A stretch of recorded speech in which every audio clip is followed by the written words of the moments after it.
Welcome to the Ingles table. I'm Sarah Elizabeth. I'm a wife, a mom, an educator, and I love to cook. This kitchen is the heart of our home, where we come together as family. Tonight, we're having the grandparents over for dinner, and I'm making Fern's lasagna. This is a fast, fun recipe that actually started with my grandma Fern. It's a surefire crowd pleaser, and Ingles has absolutely everything we need. Okay, so I've just gone ahead and browned a pound of hamburger, and I went ahead and drained the grease from it, so we made it a little bit lighter that way. So with your burner still on kind of low heat, you're going to want to take some meat flavored tomato sauce and pour it right in. That'll start to simmer and start to smell great. With this recipe, what we're going to do is add some water into the jar. Shake it around a little bit. Use every last bit of that delicious sauce.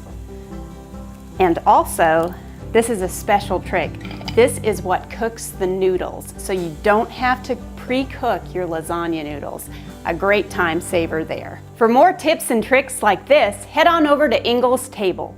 So what we're going to do with the sauce in the hamburger is just kind of allow it to simmer for just a few minutes. What I'm going to do to kind of jazz it up a little bit is add a little bit more oregano, a little bit of basil, and again, just kind of mix that together. And once we've allowed this to simmer a couple minutes, we'll start building the lasagna.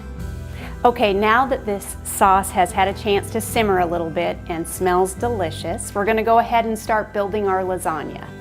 So our first step is to put a little sauce on the bottom of our pan here. You can just use a little bit more sauce rather than meat for this part. This is primarily just to cook that bottom layer of noodles and also prevent, the noodles from sticking to the pan. And then we'll take our noodles. Another fantastic thing about this recipe is you can go ahead and prep it ahead of time, keep it in your fridge, and when you get home from work, just pop it in the oven, covered with foil for an hour, and by the time you've checked your mail, unloaded the kids' backpacks, dinner's ready to be on the table. So you've got 4 across, and then you're going to just break this one up here. Our next layer will be cottage cheese. Again, if ricotta is more appealing to you, feel free to go ahead and substitute that.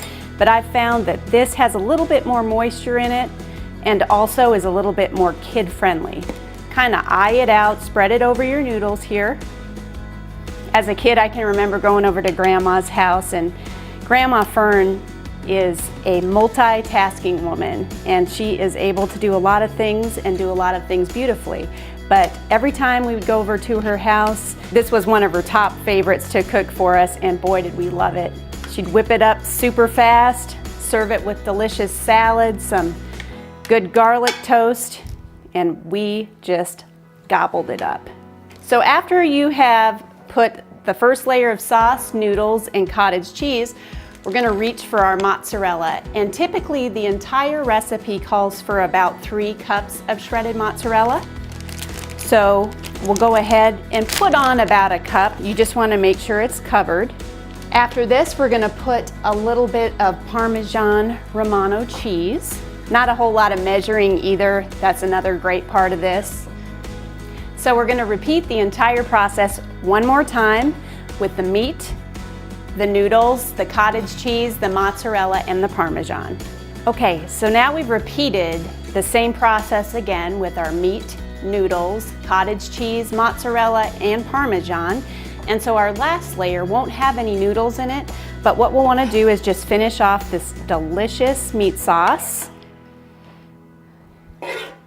I wish you could smell how delicious it smells in here. Okay, so we'll spread that. And then we'll just end with the 2 cheeses.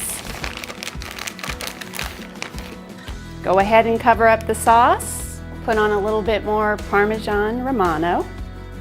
All right, so our lasagna is all prepped and ready to go in the oven. It'll cook at 350 degrees for an hour with foil over top. And another tip is Put a cookie sheet underneath, that way you won't have a dirty oven to clean up after it's all completed. All right, here it is. Smells amazing in here. 350 degrees for 1 hour and you have got a fantastic meal. Well, we're all set. Thanks so much for joining me here at the Ingles table. Make sure and explore the site for more great tips and recipes. See you next time.